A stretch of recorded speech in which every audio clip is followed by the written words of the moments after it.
Imaginez un instant. Vous passez des mois, voire des années, à perfectionner un produit. Vous y mettez tout votre cœur, vos économies, vos nuits blanches. Le résultat est tout simplement exceptionnel. Pourtant, les mois passent et votre boutique reste désespérément vide. Pendant ce temps, à 2 rues de là, un concurrent propose un service tout à fait ordinaire, voire médiocre, mais sa salle ne désemplit pas. Comment expliquer ce paradoxe qui semble heurter notre sens le plus élémentaire de la justice? Pourquoi de très bons business disparaissent-ils dans l'indifférence générale alors que d'autres, bien moins qualitatifs, prospèrent? C'est une réalité douloureuse à laquelle se heurtent des milliers d'entrepreneurs chaque jour. Pendant très longtemps, on nous a bercés avec ce mythe rassurant. Si vous travaillez dur et que votre produit est excellent, les clients finiront par venir. C'est le fameux adage du bouche à oreille magique.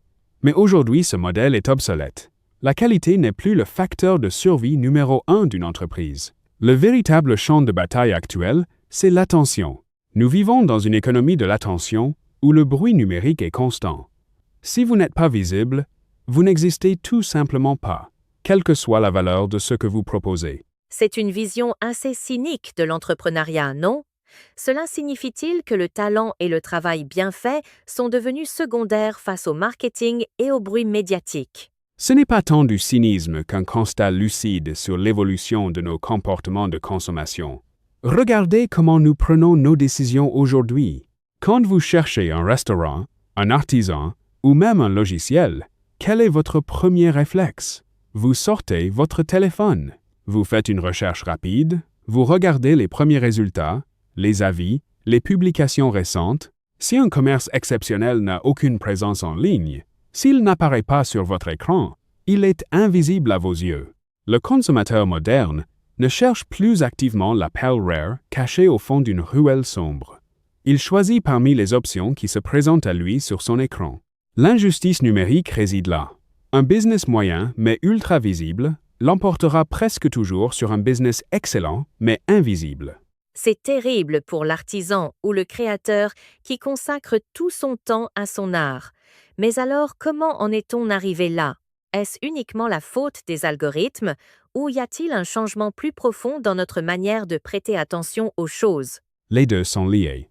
D'un côté, notre attention est devenue la ressource la plus rare et la plus disputée de la planète. Les grandes plateformes technologiques ont conçu des systèmes extrêmement sophistiqués pour capturer et retenir cette attention. De l'autre côté, le volume d'informations auquel nous sommes exposés chaque jour a explosé. Pour survivre à cette surcharge cognitive, notre cerveau filtre massivement. Nous ne voyons que ce qui est répété, ce qui est mis en avant, ce qui surgit régulièrement dans nos flux d'actualité. C'est ce qu'on pourrait appeler la taxe de l'invisibilité. Si un entrepreneur ne paye pas cette taxe en y consacrant du temps ou des ressources, le marché l'oublie instantanément. Le cerveau humain oublie vite.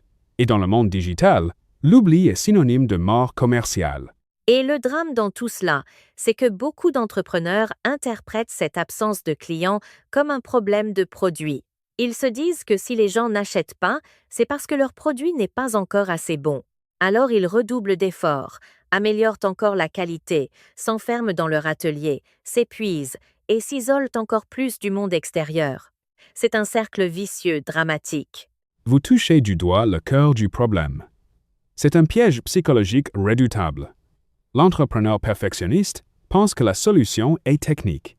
Il passe des heures à peaufiner des détails que personne ne verra jamais, alors que le véritable goulot d'étranglement de son activité est son manque de distribution et de visibilité. C'est comme construire une autoroute magnifique qui ne mène nulle part. Vous pouvez avoir le meilleur bitume du monde. Si aucune rampe d'accès ne permet d'y entrer, personne ne roulera dessus. Le produit, c'est l'autoroute. La visibilité, ce sont les rampes d'accès. Mais mettons-nous à la place de ces entrepreneurs. Gérer une entreprise, c'est déjà un travail à plein temps. Il faut gérer les stocks, les clients, la comptabilité, l'administration. Comment peut-on exiger d'eux qu'ils deviennent en plus des créateurs de contenu à plein temps, des experts en algorithmes et des spécialistes des réseaux sociaux? C'est tout simplement intenable pour une petite structure. C'est tout à fait vrai, et c'est là que réside la rupture. On ne peut pas demander à un boulanger de passer 4 heures par jour sur son téléphone à monter des vidéos pour TikTok, tout en lui demandant de faire le meilleur pain de la ville. C'est une double contrainte impossible à résoudre sans aide. C'est pour cela que la solution ne consiste pas à travailler plus, mais à travailler plus intelligemment.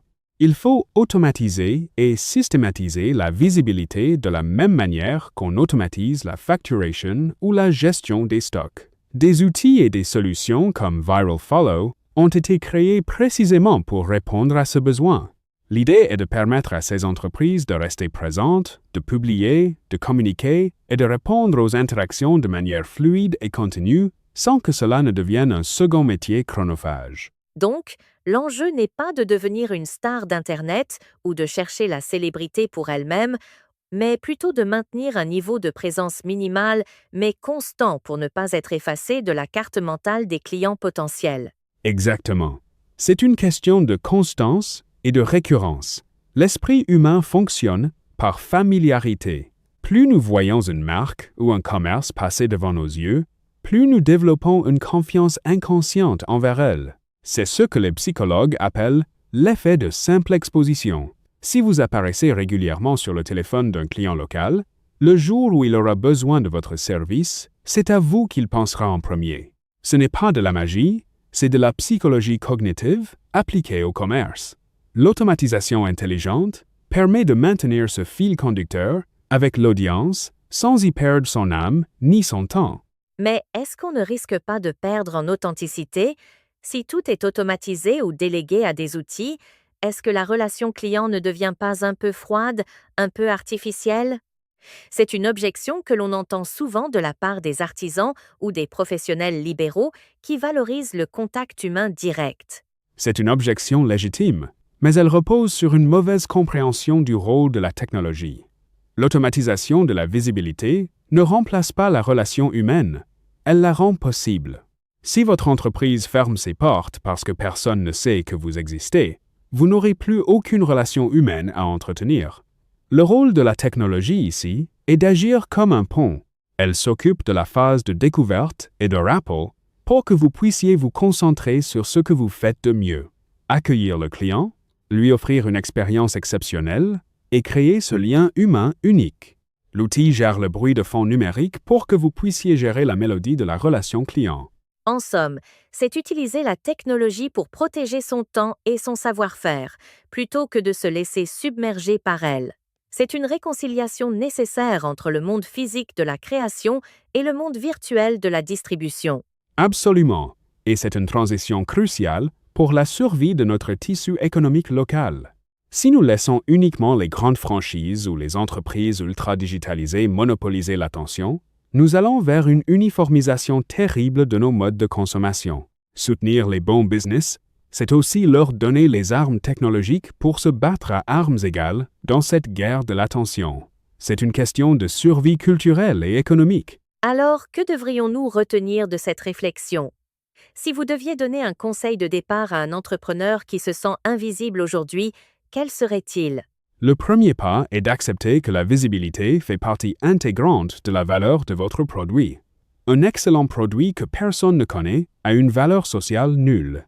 Il faut cesser de voir la communication comme une corvée secondaire ou un luxe, et la considérer comme l'énergie vitale qui alimente votre entreprise. Ensuite, il faut s'équiper. Ne faites pas tout vous-même. Utilisez les outils modernes pour automatiser la présence en ligne, planifier vos messages et déléguer cette charge mentale. Votre temps doit rester concentré sur votre zone de génie, là où vous apportez la vraie valeur. C'est une belle manière de voir les choses. La visibilité n'est pas une vanité, c'est le devoir de partager son excellence avec le monde. Merci pour cette analyse approfondie. À tous ceux qui nous écoutent et qui créent de belles choses dans l'ombre, ne laissez pas le silence éteindre votre travail.